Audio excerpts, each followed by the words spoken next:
What's going on, everybody? A happy Thursday to you. This is Clint from the Die Hard MMA podcast. This is the total takedown for UFC Vegas 58.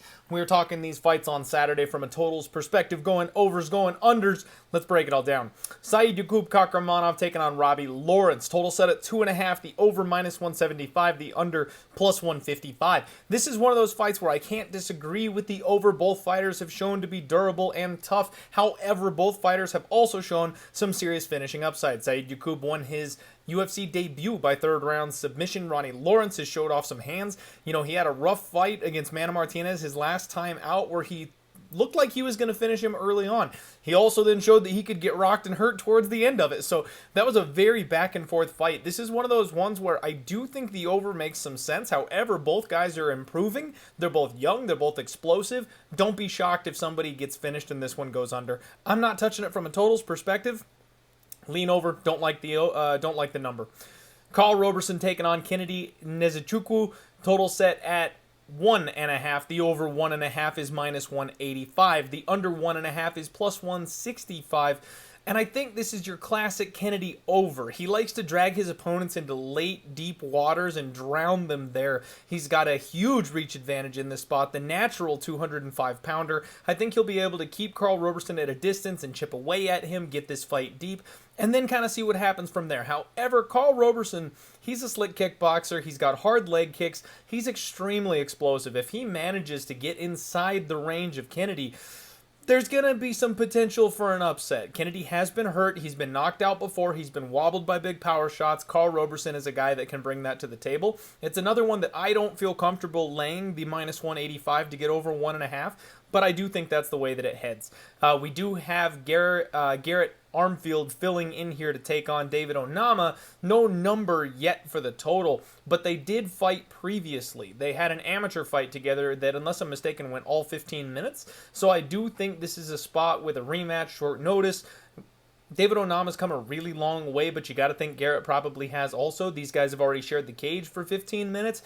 Whatever they put this number at, people are going to expect violence because of what we've seen from David Onama recently. I would be tempted to fade the public and maybe kind of go over if we get a 1.5 at a nice number or something like that. Just an initial thought, no number yet, so something to keep in mind. Tresean Gore taking on Cody. Brundage. Total is at 2.5 for this one. Over 2.5 is minus 125. Under 2.5 is plus 105. We have seen Tresean Gore go the full 15 minutes with Brian Battle. He lumped his face up, swole the eye shut, could have gotten a doctor's stoppage that night. Cody Brundage, we saw him have that first round banger his last time out, snatched a neck, grabbed victory from the jaws of defeat, if you will.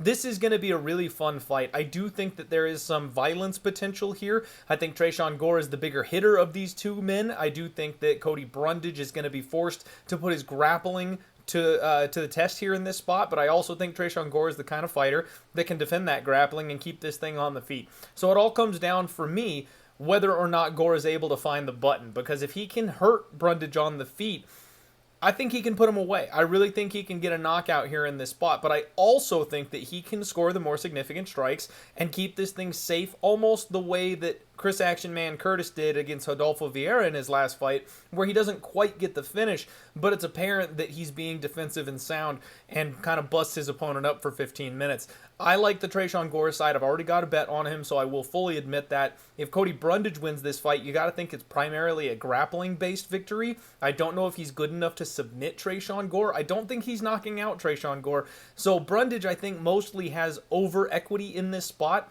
I do think Gore can go either way, but my gut is telling me violence. I think someone's going to end up getting hurt in this one. Courtney Casey taking on Antonina Shevchenko. Total set at 2.5. Over is minus 220. Under plus 190. The over makes so much sense here just because, first and foremost, it's women's MMA. Second of all, it's cast iron Courtney Casey. This woman is so difficult to finish. The only thing you can really get her with is submissions. Every once in a while, she'll give up a bad sub and she'll tap, but you're never knocking her out, and she's tough to get out of there. Antonina Shevchenko, even though she's got the much slicker striking on the feet, she is not a finisher. She doesn't have that crazy wild power that her sister does. She's more of a volume striker. Now, her grappling has come a long way, and I actually think there's maybe a sneaky outside chance that she can sweep and sub someone like Courtney Casey, so I think there is some finishing upside here, but I don't think that it's high enough likelihood for me to be jumping in on that plus 190. Both these women have been tough and durable enough to hang in fights before. I can't tell you that the under 2.5 is a great bet. If you're going to take someone by finish, it's probably going to be Antonina. I would just play a prop like that instead. Stay away from this total. It's probably going all 15 because that's what happens in this women's weight class. Ricky Tercios taking on Armen Zahabi. Total again at 2.5. Over minus 170. Under plus 150. And I'm tied up in knots about this one, guys. Armen Zahabi is kind of a middle-of-the-road type of fighter. He's skilled everywhere, just not exceptional anywhere. Ricky Tercios is a guy that puts volume. I mean, what do you want to say about him? Like, his volume is next level. Over 100 significant strikes in both his recorded UFC appearances so far in his career. Terrible takedown defense, but good scrambling, good submissions, good get-up game.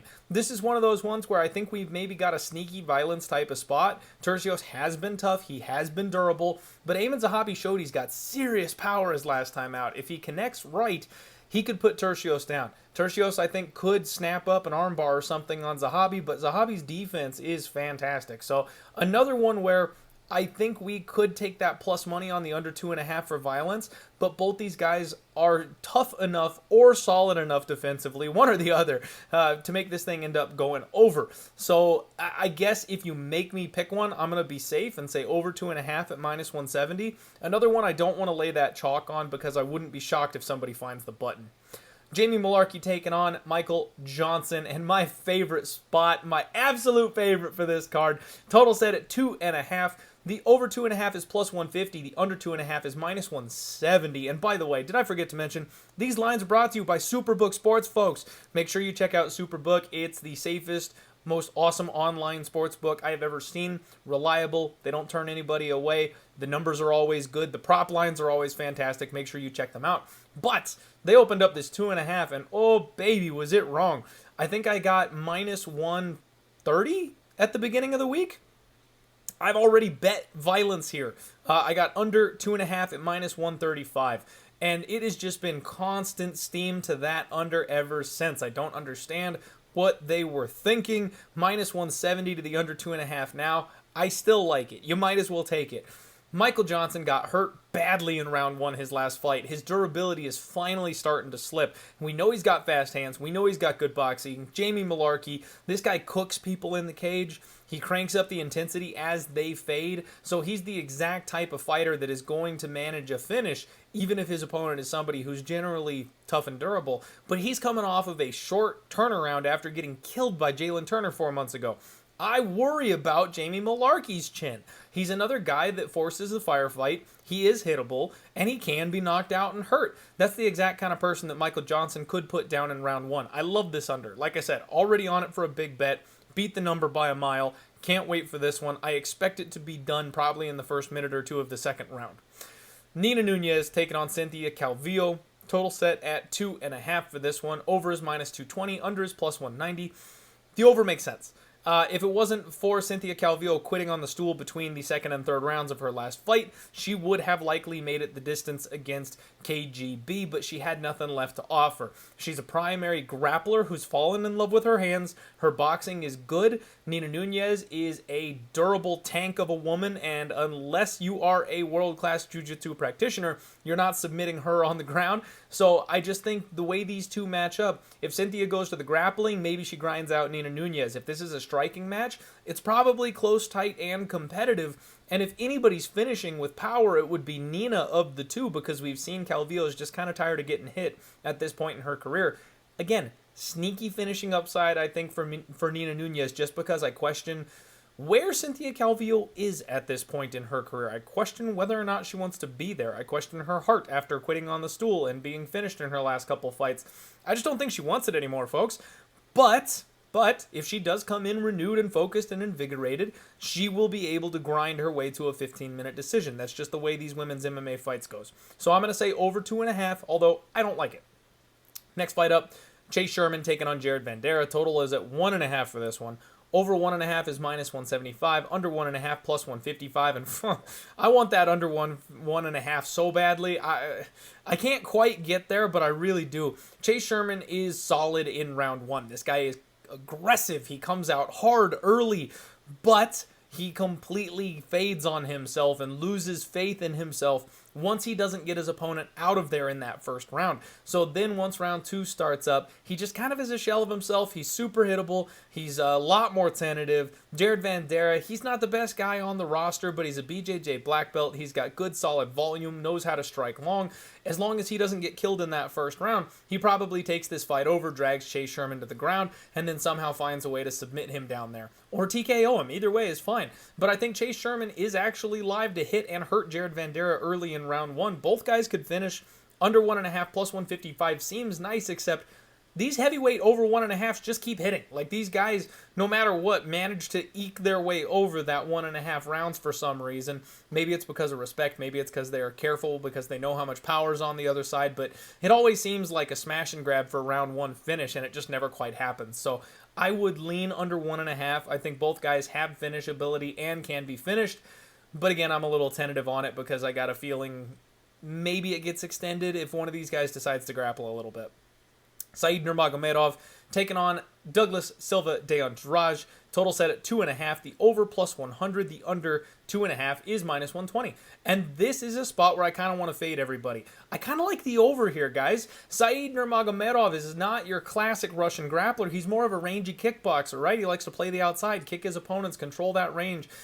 Douglas Silva is just so known for his toughness and his durability. I mean, Petrosyan got him to quit between rounds, but that's the only guy to ever really do that to him. Even in his last fight against Sergey Morozov, he dug deep. He got hit with a bunch of big power shots, and he stayed in that fight.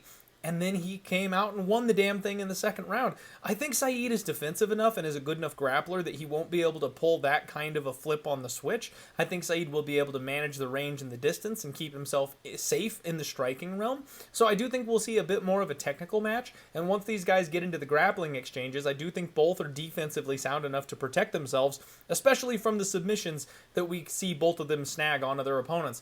So I kind of like the over. I know these guys are both high-level, high-class opponents, and they could potentially finish the other one. It's absolutely on the table. But when you're giving me even money plus 100 at this weight class with two guys that are both defensively solid, tough, durable, have a proven record, I kind of think this one goes all 15. I would be looking at the over 2.5 at even money.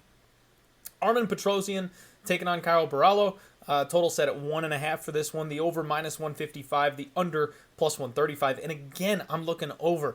This is a spot where these two guys are absolute killers. Caio Borralho has that serious jiu-jitsu game. Body lock, likes to backpack people. He's extremely dangerous on the mat. Decent wrestler. Karate-style striking, minds that range and distance. Armen Petrosyan is just an absolute wild man. He's a high-level kickboxer, and he worked out in the Russia circuit, so what he got good at is his get-up game. He gets taken down, but he knows exactly how to get to the fence and scramble back up to his feet. So even though that takedown defense is suspect, you can't keep him there.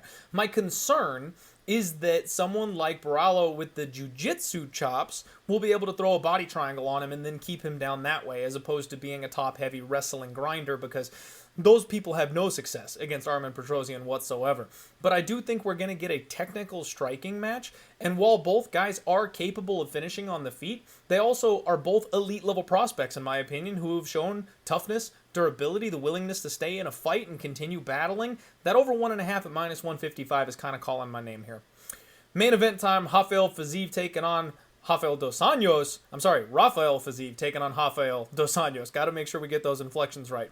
Total on this one is set at 4.5 for a 5-round main event. Over 4.5 is minus 140. Under 4.5 is plus 120. And I can't make up my mind on this fight. I kind of want the over 4.5 here. I think Rafael dos Anjos is going to be tough enough with his grappling game to stay in this thing. We have seen Rafael Fiziev slow down, tire in that third round when he gets pushed. Even though Rafael dos Anjos is not in his prime anymore, it took the best of the best at 170 to beat him, and it was a grinding affair every time they did it. I don't know if Fiziev is capable of that kind of a game plan. Now, maybe he can starch dos Anjos early. We haven't seen anybody do that in years, so I'm not sold on the fact that he can. I'm also not doubting him because he is just an incredible striker. But if he doesn't finish Rafael dos Anjos early in this fight, I think the wrestling and grappling of Rafael is going to take over. It will slow down the pace of the fight. It will wear on the gas tank of Rafael Fiziev, and then we'll really see what he's made of when rounds 4 and 5 come around. He's never seen those in the UFC, and I want to know what he looks like facing a top talent, a guy who sticks to you like glue and smothers you and just grinds away at your gas tank. Rafael dos Anjos is a proven commodity at this weight class, folks. I'm not expecting him to go away easy or early, so because of that, I'm kind of leaning over, but it looks like I'm late to the party. The minus 140 has been touched. I was hoping I would get even or maybe even plus money on the over because everyone is expecting a finish. Yeah, I think this one goes all 25 minutes and it's competitive. That is the Total Takedown, folks. We will see you tomorrow for the undefeated post-weigh-in show. Make sure you bring your tinfoil hats. Subscribe here to Pub Sports Radio if you haven't already. Give me a like. Catch you tomorrow. Good luck. Let's roll.